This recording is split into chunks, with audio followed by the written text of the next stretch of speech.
जय माता दी दोस्तों, भक्ति युग में आप सभी का बहुत बहुत स्वागत है। माता रानी आप पर, आपके पूरे परिवार पर अपनी कृपा बनाई रखें। त्रेता युग में एक बार बारिश के अभाव से अकाल पड़ा। तब कौशिक मुनि परिवार के लालन पालन के लिए अपना गृह स्थान छोड़कर अन्यत्र जाने के लिए अपनी पत्नी और पुत्रों के साथ चल दिए। फिर भी परिवार का भरण पोषण कठिन होने पर दुखी होकर उन्होंने अपने एक पुत्र को बीच राह में ही छोड़ दिया। वह बालक भूख प्यास से रोने लगा। तभी उसने कुछ ही दूरी पर एक पीपल का वृक्ष और जल का कुंड देखा। उसने भूख शांत करने के लिए पीपल के पत्तों को खाया और कुंड का जल पीकर अपनी प्यास बुझाई। वह बालक प्रतिदिन इसी तरह पत्ते और पानी पीकर और तपस्या कर समय गुजारने लगा। तभी एक दिन वहां देवऋषि नारद पहुँचे। बालक ने उनको नमन किया। नारद मुनि विपरीत दशा में बालक की विनम्रता देखकर खुश हुए।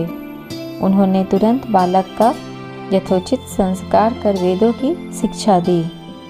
उन्होंने उसे ओम नमो भगवते वासुदेवाय की मंत्र दीक्षा भी दी। वह बालक नित्य भगवान विष्णु के मंत्र का जप करने लगा। नारद मुनि उस बालक के साथ ही रहे।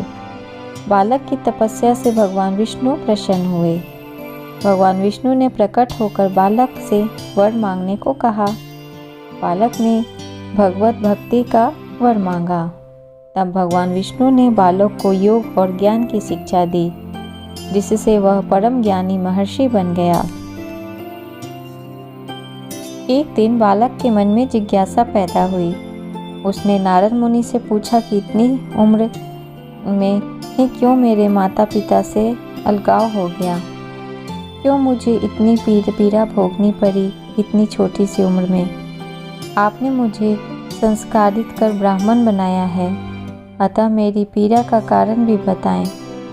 नारद मुनि ने बालक से कहा, तुमने पीपल के पत्तों को खाकर घोर तप किया है, इसलिए आज से तुम्हारा नाम पीपलाद रखता हूँ। जहाँ तक तुम्हारे कष्टों की बात है तो उसका कारण शनि ग्रह है, जिसके अहंकारवश धीमी चाल के कारण तुम्हारे साथ ही पूरा जगत भी अकाल की पीड़ा भोग रहा है। यह सुनकर बालक ने बहुत क्रोधित हो गया। उसने आवेशित होकर जैसे ही आकाश में विचरण कर रहे शनि को देखा, तब शनि ग्रह बालक पीपलाद के तेजोबल से जमीन पर एक पर्वत पर आ गिरे, जिससे वह अपंग हो गए। शनि की ऐसी दुर्दशा देखकर नारद मुनि खुश हो गए। उन्होंने सभी देवी देवताओं को यह दृश्य देखने के लिए बुलाया। तब वहां पर ब्रह्मदेव सहित अन्य देवों ने आकर बालक पीपलाद के आवेश को शांत कर कहा कि नारद मुनि द्वारा रखा गया तुम्हारा नाम श्रेष्ठ है और आज से तुम पूरे जगत में इसी नाम से प्रसिद्ध होगे। जो भी व्यक्ति शनिवार के दिन पीपलाद नाम का ध्यान कर पूरी श्रद्धा और भावना से पूजा करेगा, उसको शनि ग्रह के कष्टों से छुटकारा मिलेगा और उसको संतान सुख भी प्राप्त होंगे। ब्रह्मदेव ने साथ ही पीपलाद मुनि को शनि ग्रह की शांति के लिए उनकी पूजा और व्रत का विधान बताकर कहा कि तुम धाराशायी हुए शनि को अपने स्थान पर प्रतिष्ठित कर दो, क्योंकि वह निर्दोष है।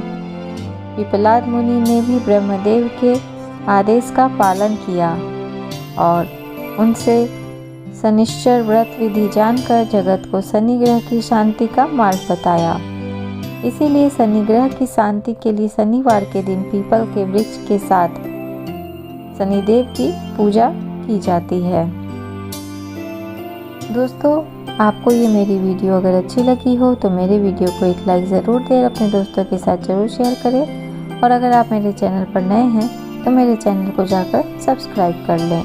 मैं इसी तरह की पौराणिक कथाएं, पूजन विधि, जो भी व्रत आने वाले होते हैं वो सब मैं अपने इस चैनल पर बताती हूँ। मेरे चैनल पर बने रहने के लिए धन्यवाद।